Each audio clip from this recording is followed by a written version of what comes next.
Hey there everybody, Ponypalooza here to review the latest book by J.M. Berrow, Pinkie Pie and the Rockin' Ponypalooza Party. Now, a couple months ago the first book came out.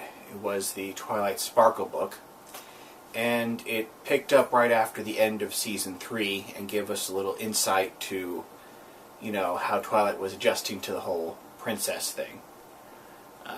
This book, it's more episodic. That is to say, it feels more like this is a Pinkie Pie episode that they didn't get a chance to do last season.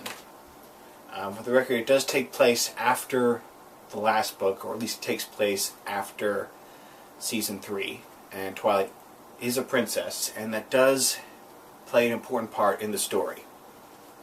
Now, the biggest news to come out of this book, as was posted to EQD, is that it does canonize names for 4 ponies in Pinkie's family. Her father, the very Jebediah-lookish pony, is named Igneous Rock. Her mother is named Cloudy Quartz.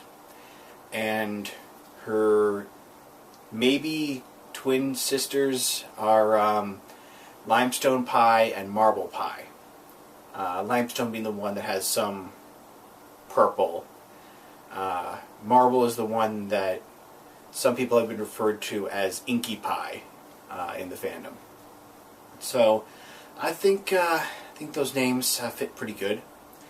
We get to spend some time with the characters, but it is a short book, and it really is a story about Pinkie Pie, so we don't really get into learning more about the sisters, but we do get some good stuff between Pinkie Pie and her parents, which is a nice thing to see. They really were only mentioned in that one episode, and then kind of made a reference to them in Magic Duel. So it's nice to get them out and interact with them a bit. The story is it's a little scattershot. It seems a little less focused than the last book. It feels like maybe 3 shorts that come consecutively one after another. But for a book that has a lot of little chapters in it, it works. So no real complaints there. It involves the Pie family coming to visit Pinkie, but not really coming to visit Pinkie. They're there to talk to Twilight Sparkle, because she's a princess and she's a very important pony, and they feel that she can help them save the farm. It would seem that since the train lines and civilization has started interacting again with the Crystal Empire, they have been exporting structural stone. And yes, this is a book detailing the structural stone industry in Equestria. It would appear that the imported stones from the Crystal Empire are much more sparkly than the stuff you would get at the Pie farm, and it's caused their business to suffer tremendously. So they ask a princess who they feel, being a pony of social status, will be able to solve all their problems. And they outright reject Pinkie's suggestion, which is to throw a benefit concert, kind of a rock farm aid, if you will. Now, of course, Twilight agrees with Pinkie and tells them to put on a concert, which you'd think would better their opinion of her, but it doesn't. And Pinkie Pie makes a pinky promise never to party again. And there's a tongue twister in there somewhere, but whatever. So this is where the second mini episode happens, where we get a little bit of party of one Pinkie, the straight hair. She puts on some, what she believes to be serious glasses, like Clark Kent, to be Pinkamena Serious Pie, and kind of goes a little Pinkamena on all of us.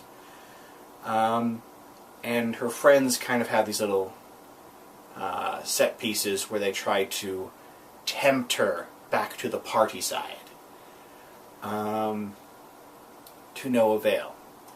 But what I do like is that this segment kind of concludes with the ponies talking out their problems like adults, and they don't resort to any kind of scheme, or there's no quick fix. They kind of have a Pinkie-vention, and it's there when Pinkie's parents kind of come to grips, where they have this conversation where, look, we don't understand your lifestyle, but we want you to be you, that kind of speech. And it was kind of nice, And then after that, I like to call the third short, is the Rockin' Ponypalooza, which is a series of music puns, which I'm not going to spoil here, but at the very least you should at least thumb through this book and skip to the last couple chapters, because I was giggling. And of course you get an appearance from DJ Pone 3 and all that. Generally the books tend to capture the feeling of the show, in that the show will hide Easter eggs and references for the bronies and for people who are just ardent watchers of the show. In the same way, the prose of the book will name drop events and names that the fandom and the show watchers will know. So I think it does a good job of capturing the essence of a My Little Pony Friendship is Magic episode. So now that we have two books, I think they're both pretty good. I did kind of like the Twilight Sparkle one better, because it seemed to feed into that frenzy of the giant cliffhanger at the end of the third season. So it kind of delivered more canon, although not very much. Which brings up an interesting question of both the movie and the first My Little Pony novel pick up directly after the end of Season 3.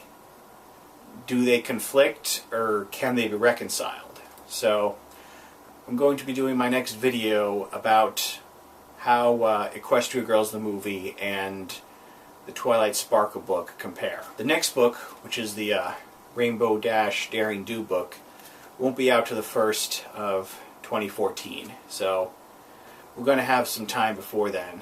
So stay tuned for some other videos. Thanks.